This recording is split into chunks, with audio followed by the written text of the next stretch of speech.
They told me I have 1 million subs, and I'm like, that's awesome. 1 million sexual submissives to bow to my will and be my sex slaves. And then they're like, no, not that kind of subs. And I'm like, oh, 1 million sandwiches for me to eat and get even fatter. And they're like, no, not that kind of sub either. We're talking about YouTube subscribers. And I was like, oh, well, 1 million subscribers is fine, but what the fuck is wrong with the other 7.4 billion people on Earth? Get on board with this shit already, you bastards.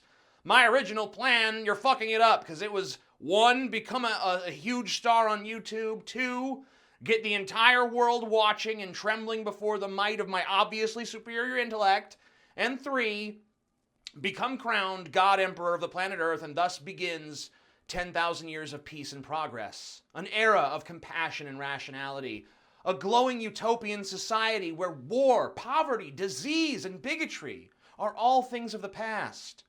Also, spanking hot bitches in the street is completely legal. I didn't say misogyny was a thing of the past now. You need to remember that. I mean, no society's perfect, and we gotta have something for the social justice cretins to blog about. Anyway, that was my plan, but it took me 10 fucking years just to get to 1 million subscribers. So at this rate, I don't think global domination is ever going to be within my grasp. Now, I'm not too disappointed by this, but the world should be, especially you spanking fetishists, because this one was really going to work out in your favor. I'm just going to stare at you guys uncomfortably for a second now.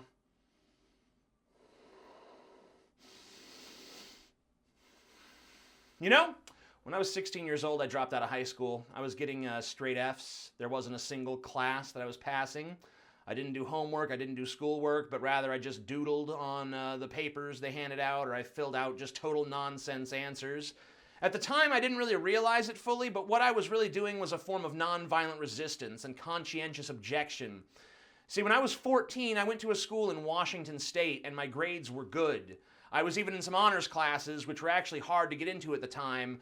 But while I was thriving in Washington schools, my mom and stepdad were not flourishing in Washington State. So when I was 15, we moved back to Louisiana, and their fortunes changed, and unfortunately, so did mine. High school in Louisiana is basically just prison with slightly less anal rape, unfortunately. And they let you go home at night. That's about the only difference.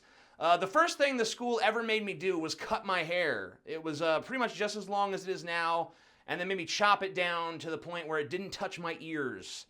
Now, the Louisiana Supreme Court had already ruled that schools could make you cut your hair, even if your hair was long for religious reasons. So they certainly weren't going to let me keep my long hair when it was nothing more than a style choice.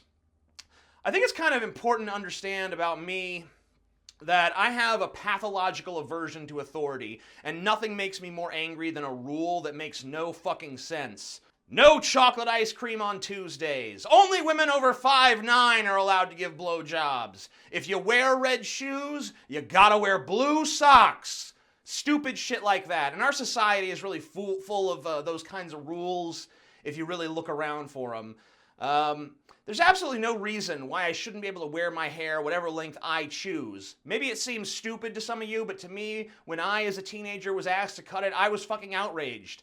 I never showed them that outrage, though. I complied with what they told me to do. They told me to cut my hair, and even though I hated their guts for it, I did it. I didn't stand up for myself. I didn't voice my dissidence.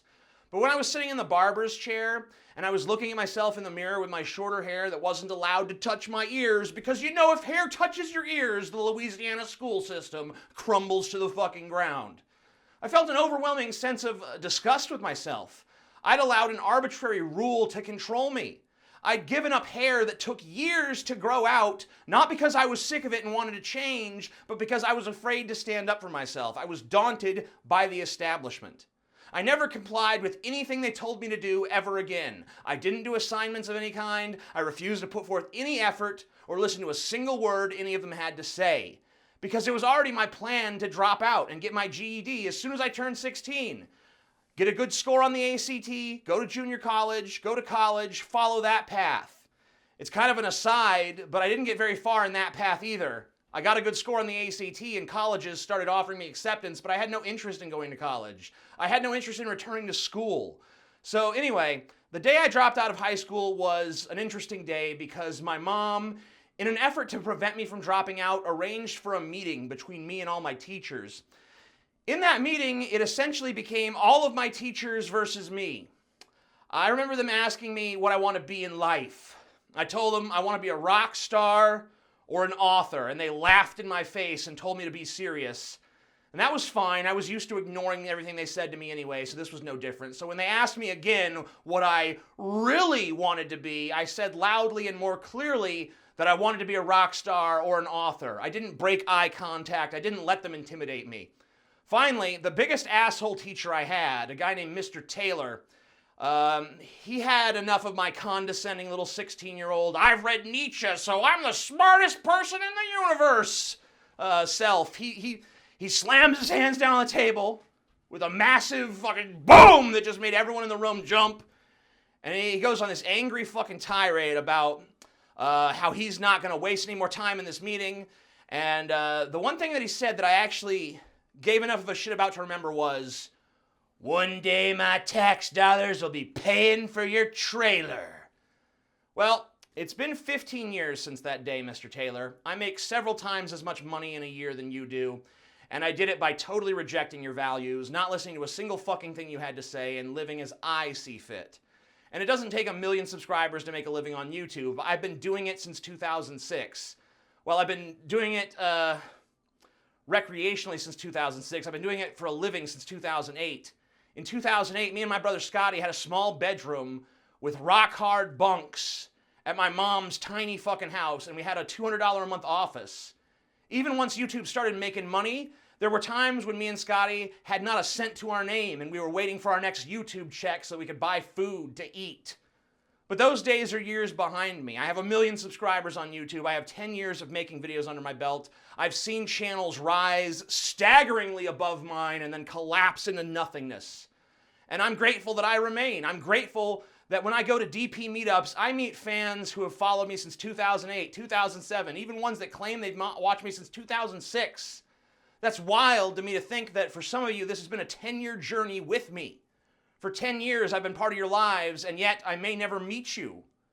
Well, whether you've been listening for 10 years or only 10 minutes, I thank you for being here. I have to also thank the late, great George Carlin, who showed me how to look through bullshit and always deconstruct the world around me. Some other comedians who have influenced me include Louis Black, Sam Kinison, Chris Rock, Patton Oswalt, Bill Hicks, and David Cross, whose, by the way, last special on Netflix was the funniest fucking thing I've seen in years.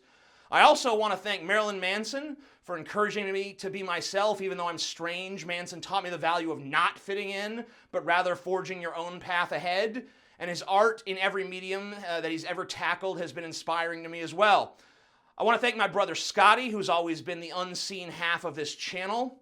I want to thank my ex-wife Holly, who was and still is a supportive presence in my life. I want to thank my current girlfriend Chelsea for enriching every aspect of my life that she touches.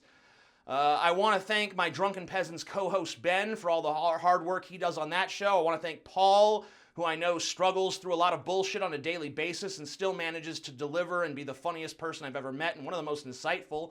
I want to thank my friend Galen for sharing with me his thoughts.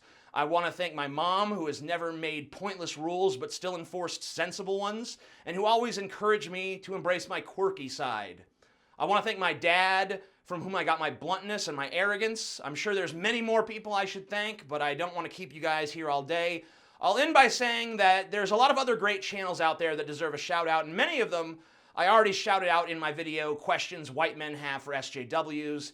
So in this video, I'll just point out 3 more that I missed in that one. Number 1, The Bible Reloaded. Me and Chelsea watch these guys all the time, and I think they're absolutely great at what they do. I highly recommend checking their channel out. Number 2, Secular Talk with Kyle Kalinske. This is probably my favorite channel on YouTube at the moment. Kyle is one of the few people on YouTube who seems to be a truly independent thinker, who isn't just towing a line. He's also got a great editorial eye for what stories to cover as well. Definitely check him out. And 3, I know you probably know who this is, but Thunderfoot. I know he's already very well known on YouTube, but he wasn't able to appear in my Questions White Men Have for SJWs video, so I'm shouting him out here instead. He's one of the greatest, and he's been here actually a bit longer than I have even. He definitely deserves 1 million subs, every bit as much as I do, and I hope it happens for him soon. All the people I just listed deserve 1 million subs, and you can find links to their channels in the description box down below. I know you guys are probably all sick of the words thank you, but you have to hear it one more time. Thank you guys for watching. I guess you have to hear it a few more times, because thank you guys for subscribing, and I hope to spend another 10 years with you. I'm the Amazing Atheist. Peace the fuck out. You're fucking garbage. Fuck you, bitch.